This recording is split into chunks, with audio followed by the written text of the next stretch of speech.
पिछले वीडियो तक हम अपवर्तन के नियम पढ़ चुके थे। नेक्स्ट टॉपिक अपन शुरू करते हैं लेंस से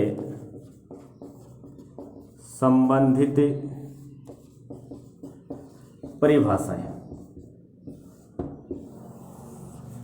देखिए, लेंस से संबंधित कुछ परिभाषाएं हमें पहले परावर्तन में पढ़ा था, दर्पण से संबंधित परिभाषाएं, उसी प्रकार की कुछ लेंस से संबंधित परिभाषाएं हैं। पहली परिभाषा है वक्रता केंद्र। वक्रता केंद्र को C द्वारा प्रदर्शित किया जाता है। हम लेंस के वक्र पृष्ठों को एक खोखले गोले के रूप में मान सकते हैं। लेंस के जो वक्र पृष्ठ है उसको खोखले गोले के रूप में माने तो इन गोलों का केंद्र बिंदु, इस गोले का केंद्र बिंदु हो जाएगा लगभग ये, इस गोले का केंद्र बिंदु हो जाएगा ये। अगर अपन लेंस के वक्र पृष्ठों को खोखले गोले के रूप में मान लें तो इन गोलों का जो केंद्र बिंदु होता है उसे वक्रता केंद्र C कहते हैं। यहाँ से बात की जाए तो ये पहला गोला, इसका वक्रता केंद्र C1, ये आ जाएगा C2। उसी प्रकार ये देखो, दोनों गोलों को खोखले गोले के रूप में मानेंगे तो यहाँ मध्य से मोटा और किनारों से पतला अर्थात उत्तल लेंस बन गया।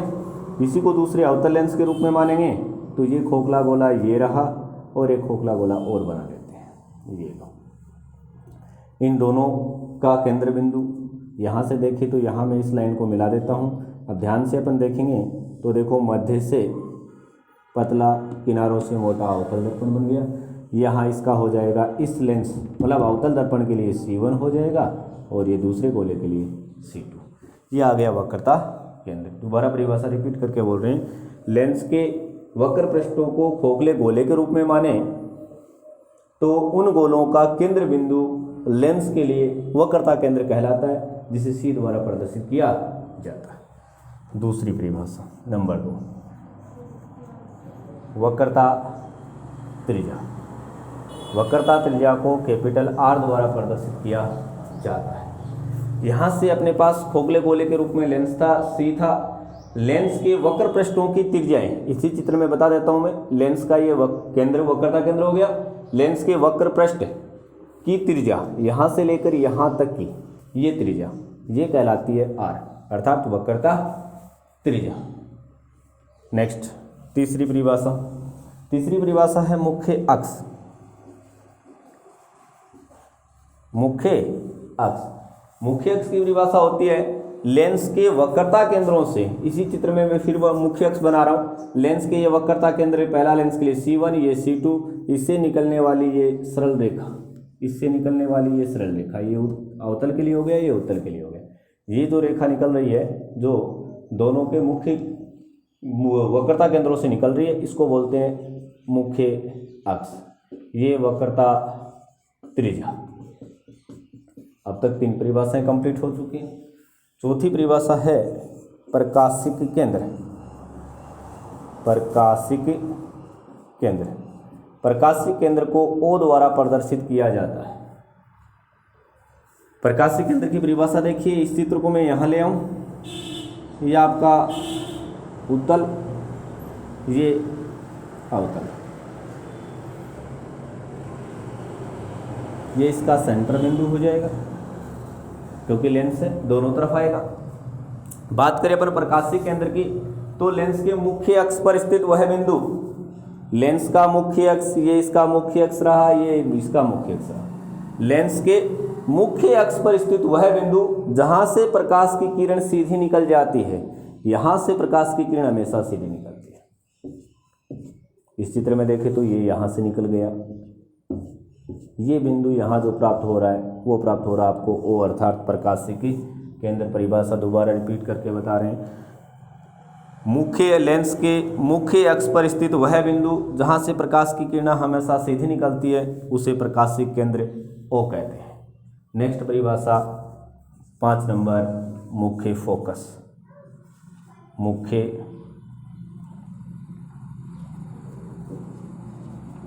फोकस। मुख्य फोकस को कैपिटल F द्वारा प्रदर्शित किया जाता है। मुख्य फोकस की परिभाषा देखें,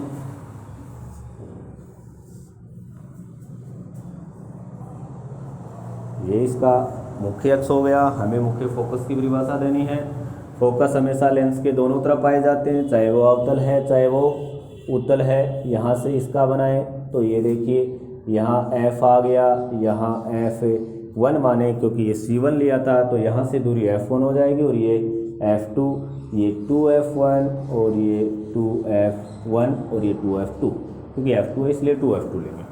इधर की तरफ चले तो ये मान लें यहाँ F1 और ये F2, यहाँ से 2F1 और 2F2। बात मुख्य फोकस की परिभाषा की बात चल रही है। मुख्य फोकस मैंने पहले बना दिया लेकिन वह बाद में बनेगा। परिभाषा क्या होती है? जब कोई प्रकाश की किरण मुख्य अक्ष के समानांतर जाती है, ये प्रकाश की किरण मुख्य अक्ष के समानांतर आ गई, ये इसका मुख्य अक्ष था, इसके समानांतर आ रही है। जब कोई प्रकाश की किरण मुख्य अक्ष के समानांतर आती है तो परावर्तन के पश्चात वो हमेशा फोकस से होकर गुजरेगी। मतलब परावर्तन के पश्चात मुख्य अक्ष के जिस बिंदु से होकर जाती है उससे मुख्य फोकस कहा जाता है। यह निश्चित हमेशा इसी बिंदु से होकर जाएगी जिसको अपन मुख्य फोकस कहेंगे। इस चित्र में देखें, ये उत्तल लेंस था, अवतल लेंस की बात करें तो ये मुख्य अक्ष यहाँ से आ रहा है, ये मुख्य अक्ष के समानांतर प्रकाश की किरणें आ रही हैं। ये प्रकाश की किरण कहाँ से जानी चाहिए थी? फोकस से जानी चाहिए। ये देखो क्योंकि अवतल है आभासी बनेगा तो ये पीछे की तरफ आ जाएगा। चित्र में इस प्रकार दिखाई देगा। पांचवी और छठी लास्ट परिभाषा, छही परिभाषा होती है इससे। फोकस दूरी, फोकस दूरी को स्मॉल f द्वारा प्रदर्शित किया जाता है। स्मॉल f द्वारा प्रदर्शित किया जाएगा। देखो फोकस दूरी की परिभाषा होगी, प्रकाशीय केंद्र, ये यहाँ से यहाँ तक की दूरी प्रकाशीय केंद्र वो कहलाता है। तो प्रकाशीय केंद्र और ये मुख्य फोकस, ये रहा इसका मुख्य फोकस है। प्रकाशीय केंद्र और मुख्य फोकस के बीच की दूरी ये कहलाती है फोकस दूरी। इस प्रकार हमारे पास लेंस से संबंधित 6 परिभाषाएं कंप्लीट हुई। नेक्स्ट टॉपिक अपन शुरू करते हैं। अब प्रतिबिंब निर्माण। सबसे पहले प्रतिबिंब निर्माण शुरू करने से पहले हमें पढ़ने पड़ेंगे प्रतिबिंब निर्माण के नियम। तो हम शुरू कर रहे हैं लेंस से प्रतिबिंब निर्माण के नियम। देखना, प्रतिबिंब निर्माण के नियम।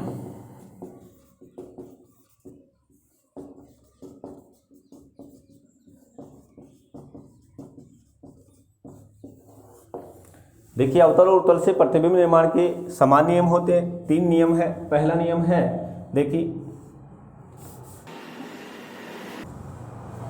उत्तल, ये अवतल, ये इसका मुख्य अक्ष, ये इसका परावर्तक भाग मान लें या अपवर्तक भाग मान लें, ये इसका मुख्य अक्ष। यहाँ आ जाएगा F1, ये F2 दोनों तरफ होता है, हमने बात पूर्व में कर चुके हैं।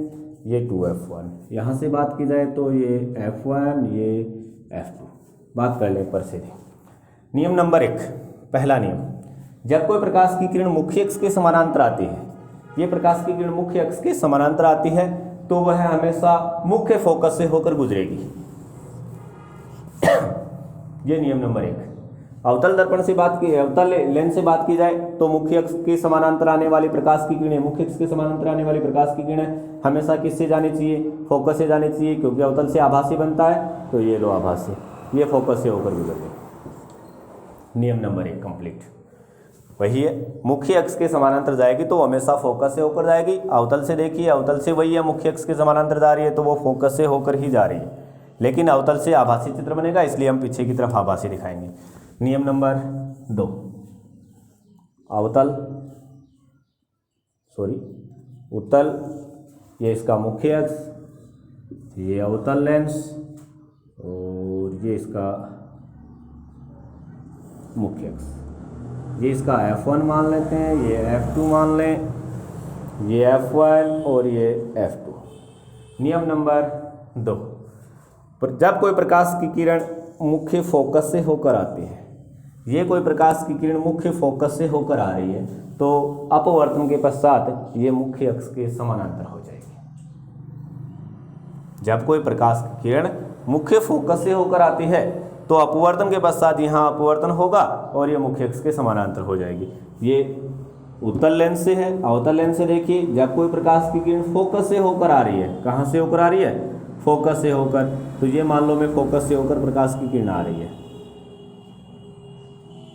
अपवर्तन के पश्चात होना चाहिए मुख्य अक्ष के समानांतर, तो ये मुख्य अक्ष के समानांतर हो जाएगी। नियम वही है, जब कोई प्रकाश की किरण फोकस से होकर आएगी तो मुख्य अक्ष के समानांतर हो जाएगी। नियम नंबर तीसरा पढ़ते हैं। नियम नंबर तीसरा वही है जो हमने प्रकाशिक केंद्र की परिभाषा में पढ़ा था।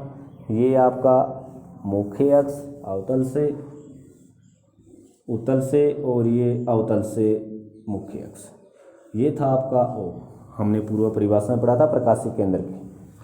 नियम नंबर 3, जब कोई प्रकाश की किरण प्रकाशिक केंद्र से होकर आती है, प्रकाशिक केंद्र पर आती है तो बिना विचलित हुए सीधी निकल जाती है।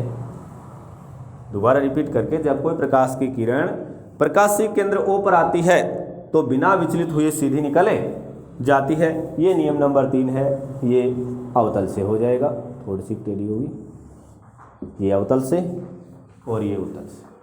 दोबारा रिपीट करके मैं तीनों नियम रिपीट कर रहा हूँ। पहला नियम है मुख्य अक्ष के समानांतर जाएगी तो वो फोकस से होकर जाएगी। नियम नंबर 2, फोकस से होकर आएगी वो मुख्य अक्ष के समानांतर हो जाएगी। तीसरा नियम, अगर प्रकाश की किरण प्रकाशिक केंद्र ऊपर आती है तो बिना विचलित हुए सीधी निकले जाती है। इन 3 नियमों के द्वारा अपन प्रतिबिंब निर्माण का संपूर्ण प्रतिबिंब निर्माण करेंगे। तो मैं शुरू कर रहा हूँ सबसे पहले उत्तल लेंस द्वारा प्रतिबिंब निर्माण। चूँकि हम दर्पण से पहले प्रतिबिंब निर्माण पढ़ चुके हैं, वही स्थितियाँ हम यहाँ पर लेंगे। हम अनंत से चलेंगे, अनंत से लेकर हम वक्रता केंद्र की ओर चलेंगे। सबसे पहले देखिए स्थितियाँ, 6 स्थितियाँ कौन कौन सी होती हैं। हम 6 स्थितियाँ एक बार मैं लेंस के द्वारा यहाँ बता रहा हूँ। 6 स्थितियाँ देखिए कौन सी है। सबसे पहले तो अनंत, बहुत दूर, उसका तो हमें पता है, ये पहली स्थिति हो गई अनंत पर। दूसरी स्थिति हम लेंगे, यहाँ से मैंने आपको चित्र में बताया था F1, यहाँ से 2F1, यहाँ हमने लिखा था F2, यहाँ 2F2। अर्थात हम दूसरी स्थिति लें तो दूसरी स्थिति हो जाएगी 2F से थोड़ा दूर। नंबर 2 स्थिति हो जाएगी 2F से दूर। तीसरी स्थिति लें तो इधर की तरफ चलते हैं तो तीसरी स्थिति आ जाएगी अपने 2F पर। तो तीसरी स्थिति अपन पढ़ लेंगे, 2F पर वस्तु को रख देंगे। चौथी स्थिति आ जाएगी F व 2F के मध्य, F व 2F के मध्य। चौथी स्थिति में है, पांचवी स्थिति में हम पहुंच जाएंगे कहाँ पर, फोकस पर या F पर। और छठी स्थिति में आ जाएंगे हम F व O प्रकाशिक केंद्र के मध्य। इस प्रकार हमारे पास 6 स्थितियां हो जाएंगी। इस प्रकार की 6 स्थितियों में अपन संपूर्ण चित्र पढ़ेंगे। तो मैं सीरियल क्रम से प्रथम स्थिति से शुरू कर रहा हूं। सबसे पहले नंबर की स्थिति है जब वस्तु अनंत पर है।